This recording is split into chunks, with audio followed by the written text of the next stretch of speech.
Hello, my wonderful artists. This week we are using what we learned last week. So last week we finished our color wheels, and this week we are going to use this as a tool for this project. This project is using perspective in a really busy city. Our project will use 1-point perspective in a city, and it will be of you looking up into the city and seeing all of the buildings around you. So here's my example, and I'm going to walk you through what 1-point perspective is, and that is when you have a point. It's always invisible, but you have lines that all meet to that 1 point.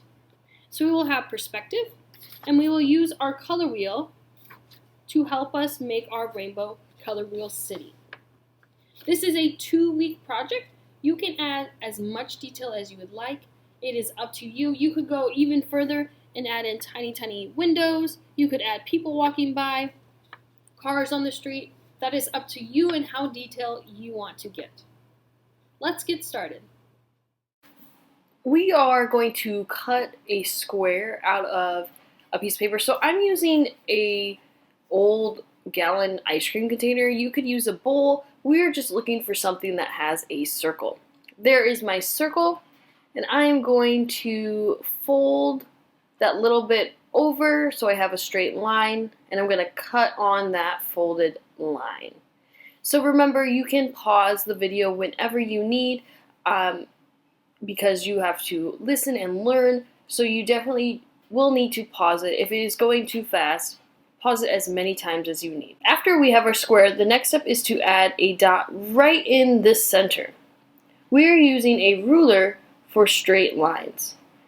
And our goal is to make it look like a city. We're on the ground and we're looking up. So each one of our buildings, all of the long lines are going to go towards that dot, as you see. And then across the dots, so the top of the buildings, those will just be straight lines.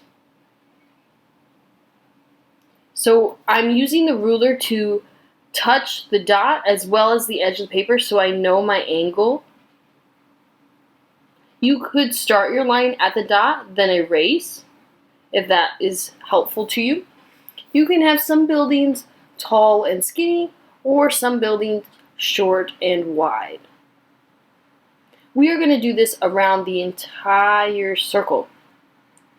This is as far as I would like you to get today, to just get all of your pencil drawings of the outside shapes of your buildings.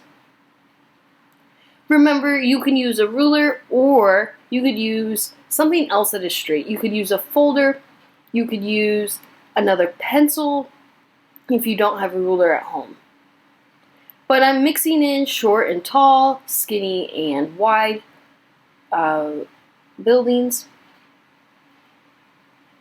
And later, next week, we are going to add details such as some windows and other things. This is as far as I'd like you to get today, just the pencil drawing with minimal details.